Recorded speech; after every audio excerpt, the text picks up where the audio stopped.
Hey everybody, here I am with my Coronado Solar Max 2 60mm with a double stack on the end, and what we're going to be doing today is imaging the sun. There's a lot of activity on the sun today with ASI174 mini guide camera.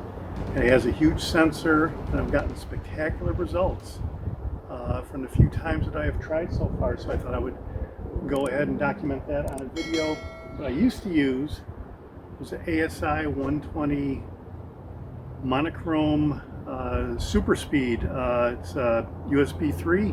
It gets huge frame rates, but the sensor size is so small that the sun basically fills up the entire sensor, and you don't really get optimal image of the sun when you're trying to image with the ASI120 So I've used this camera for probably 5 or 6 years now, and I've gotten pretty good results, but I can get even better results with the guide camera. And the whole reason I have the guide camera is because I've got an Edge HD8 on my AVX, and I needed an off-axis guider. So I've got a Celestron off-axis guider. ASI174 Mini was the guide camera that was the best fit for that setup. I didn't really like paying the $399, but now that I can repurpose it, this camera that is, as my main solar imaging camera, I'm a little bit happier. So one other thing that I've noticed is I do not need the tilter anymore, and the tilter eliminates Newton's rings. That can be a problem if the sensor is if it has a certain alignment compared to the etalons in the Coronado telescope here. So with the 120mm, I did need the tilter apparatus to eliminate Newton's rings. With the 174 Mini, I did not need a tilter. So that was amazing that even at 2.5 times Barlow magnification, I still did not need a tilter to get great images. So with that, I'm going to go ahead and try to get a good image of the sun right here, and then we're going to process it later and show that image at the end. So let's get to it.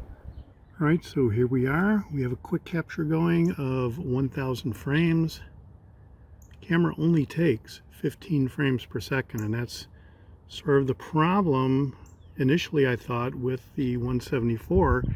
But when you check out the results, you'll see it doesn't really appear to be much of a problem at all. So here's the settings in Sharpcap: 1/2000th of a second. Gain is 190. Monochrome 1936 by 1216. It's the maximum size that I'm capturing. I guess I could try to crop that down and center the disc in the crop area, but I haven't really needed to. So from this point, the way that you get the prominences in a lot of cases is simply to crank the gain up. And here you can see that some prominences were showing up simply because I cranked the gain up, even though I left all the settings the same. So here, if I drop down to 1/1000th of a second, see the proms are more apparent. Let's back off the gain a little bit. So that looks like a good prom. I'm going to try to get with the Barlow, the 2.5 times PowerMate, TelView PowerMate. So, all right. All right, so here I'm doing a crop of this prominence on the lower left-hand side of the limb of the sun. And here you can see there's a pan and tilt option on Sharpcap, and you just use that to move the crop box around, and you can move down to the area of interest down over by the flare, and that's basically all that you do, or the prom. And yeah, here's the settings I used. 8 milliseconds, gain of 345. So now we're gonna go readjust this for the surface. And then we're going to combine the surface and the prominence in Photoshop and check out the result. All right, so here's how I process the images of the sun. Basically, I load the videos into Autostakkert, do the stacking, and have Autostakkert automatically send the images to Registax for the wavelet sharpening. And we're going to go through that process right now. So here we're opening video files, and here you go to your directory where you have the videos that you've just taken. And let's go with one of the sun images. I'm going to go with the first one I took. I think that was pretty good. And so here I've selected surface because this is basically a surface feature. I'm going to go to analyze. All right, so after the analysis, you have to put reference dots on the image right here, and that's what this next screen is about. Here I've selected 104, and I think that's one dot every 104 pixels. So here I'm going to place them on the grid, and you can see that that basically covers the entire surface. If you go to a tighter dot grid, you can see that you get many more alignment dots, and that is just really too much. Here is 200, and this actually might be okay. I have seen some videos where as long as you have these squares cover the surface of the planet or the sun or the moon, that is pretty good.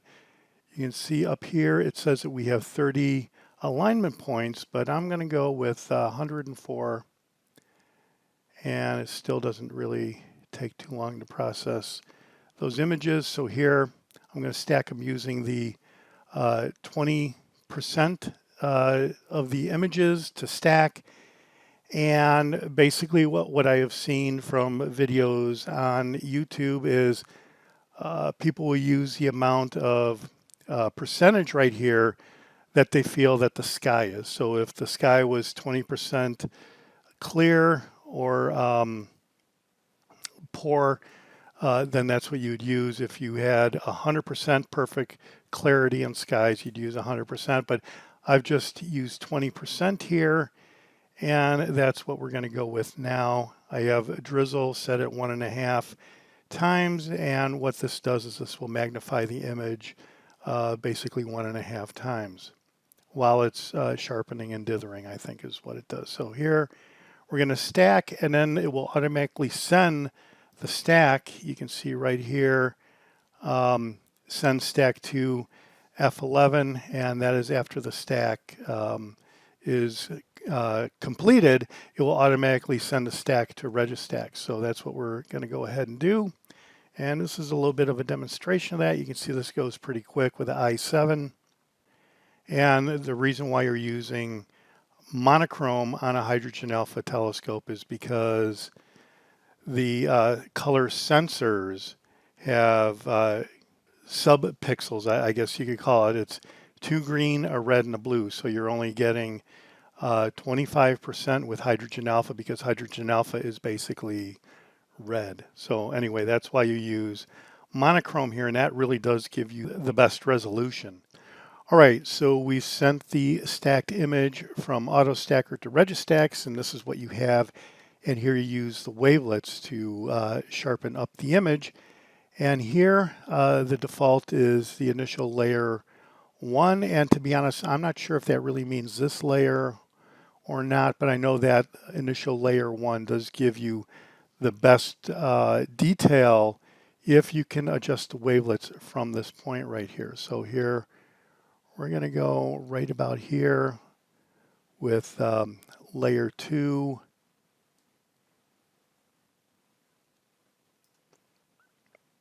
And we're going to do all. And yeah, that sharpened it a little bit. I'm going to go a little bit more right here. And going to do a little bit of denoise to soften it a little bit. And yeah, you can see how that made like a huge difference here from the soft image that you saw to this sharpened image. Right, so you can see right here that this is a video of the prominences. You hit the control and the left mouse button and it will move this box around.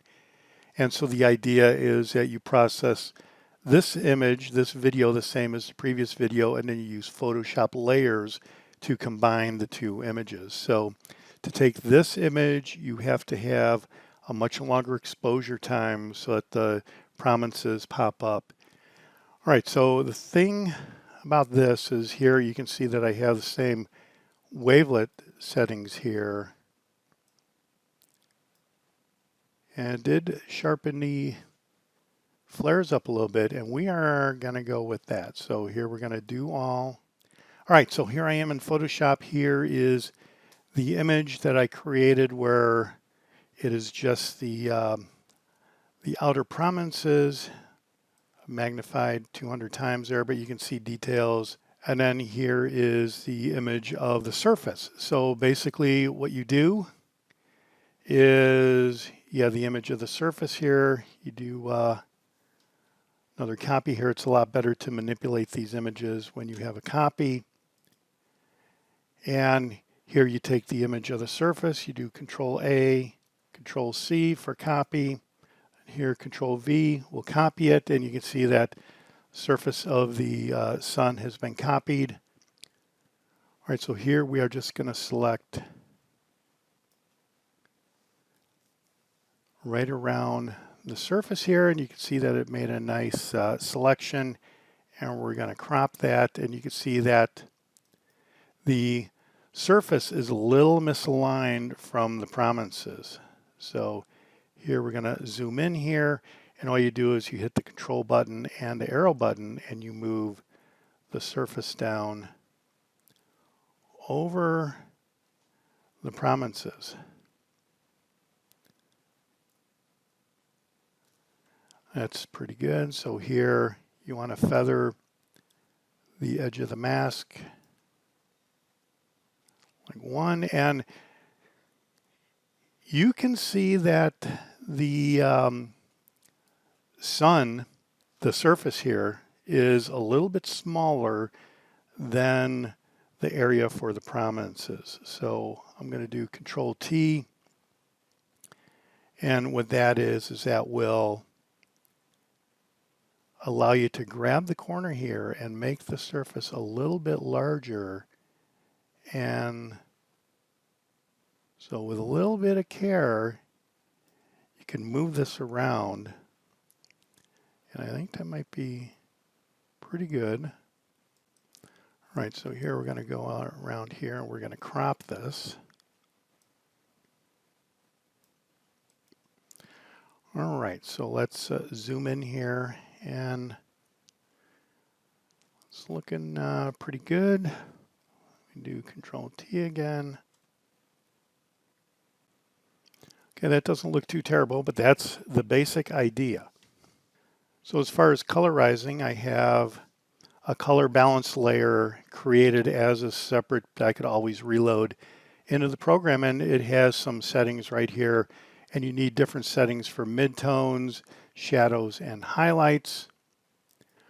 All right, so you go over here to this layer without selecting the layer, no Control A, you just copy the layer, Control C, then you go over here and hit Control V, and you can see that it colorized the entire image, and that's one way that I have used to colorize the image. To get the gold that you see in a lot of my images, I will color the monochrome images to a certain yellow, and then when you apply this, it combines everything. And that's basically how you colorize the images. So to make the surface a little bit more detailed, one of the things you can do is to go get Topaz Studio 2. This is a free program. You go to topaz.com. I'm fairly certain it's free. And one of the most useful features, I guess I'm giving away one of my secrets here. One of the most useful features is the basic adjustment and then the clarity right here. So you can see what this is going to do to the surface. as the clarity goes up, the surface is a little bit more detailed. So yeah, all right. So let's try to yellowize this a little bit, and we'll do a color balance adjustment. I made a copy of the previous surface layers. So here we're going to go down, and you do have kind of a lot of a glow right here on the outer edges, red glow. So I'm going to go over to levels here and darken that up just a little bit, and you see how that. And you could also do things like inverting the layers that you can see right here, but that may be the topic for another video. All right, well, there you go. That's basically it for my new setup with the ASI174 Mini as my primary solar imaging camera, and a little bit about how I go through processing my solar images. Let me know what you think down below, and as always, clear skies. See you later, everybody.